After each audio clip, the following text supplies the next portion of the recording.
Good evening students. आज हम पढ़ रहे हैं क्लास 8 का सेकंड डे यानी कि सेकंड लेक्चर। क्लास हमारी है 8th चैप्टर हमारा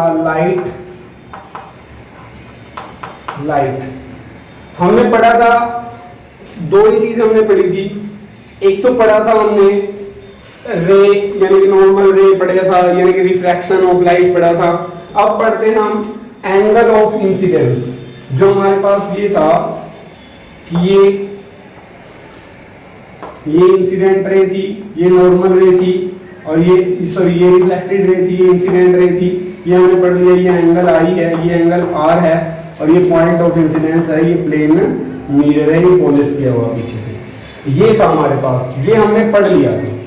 अब हम पढ़ रहे हैं angle of incidence. Angle of incidence ये है हमारा टॉपिक। एंगल ऑफ इंसिडेंस क्या होता है? क्या होता है बेटा, देखो जो इंसिडेंट रे और नॉर्मल रे के बीच में जो एंगल बना रही है ना, ये लाइन, ये दो लाइन आई से जो डिनोट किया हुआ है, तो वो एंगल ऑफ इंसिडेंस होता है। तो क्या लिखेंगे यहां पर, क्या लिखोगे? The angle between incident ray and normal ray is called incidence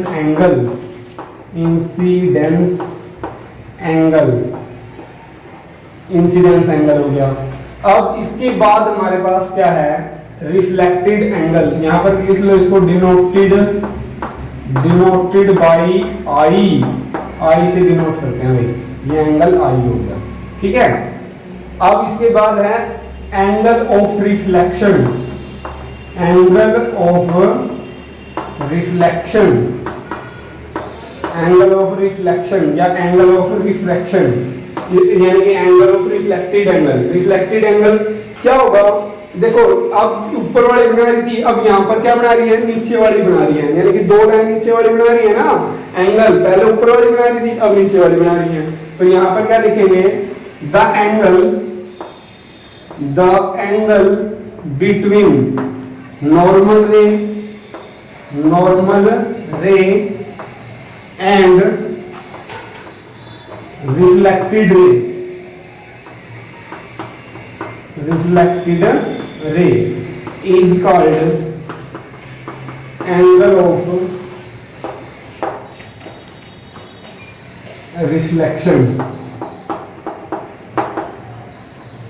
denoted by R। Angle R से डिनोट कर दिया, ठीक है बेटा, पता लग गया। अब ये था हमारे पास एंगल ऑफ। अब आता है हमारे पास नेक्स्ट टॉपिक जो आता है, वो क्या आता है? नेक्स्ट टॉपिक आता है, जो इसमें नेक्स्ट टॉपिक है वो है law of reflection. Law of reflection क्या होता है? ये टॉपिक हमारा क्या होता है? Law of reflection. तो यहां पर हमारे पास देयर आर टू लॉ, दो नियम है हमारे पास। पहला नियम जो है वो क्या है? फर्स्ट, एंगल आई बराबर है एंगल आर। इसका मतलब क्या हो गया? इंसिडेंस एंगल और रिफ्लेक्टेड एंगल बराबर हैं।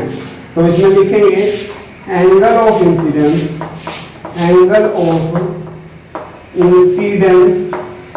Equal to angle of reflection.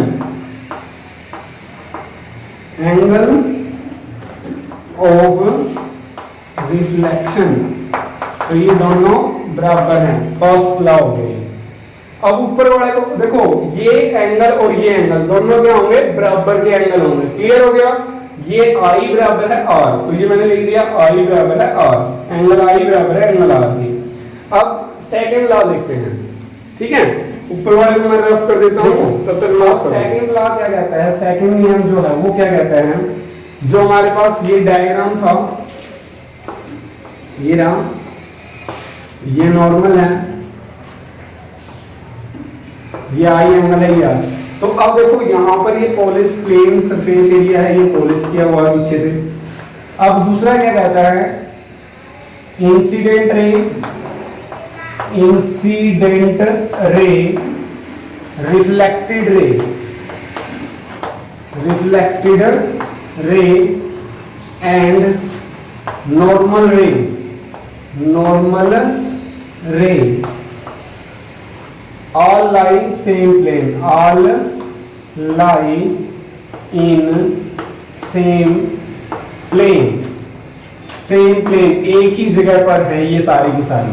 Clear हो गया, एक ही जगह पर हैं ये सारी की सारी। ये हो गया हमारे पास लॉ ऑफ रिफ्लेक्शन। इसके बाद पढ़ते हैं, दो है हमारे पास, एक तो होता है रेगुलर रिफ्लेक्शन और एक होता है डिफ्यूज रिफ्लेक्शन। नेक्स्ट पढ़ेंगे अभी, ठीक है। काम कर लेना है ये सारा का सारा।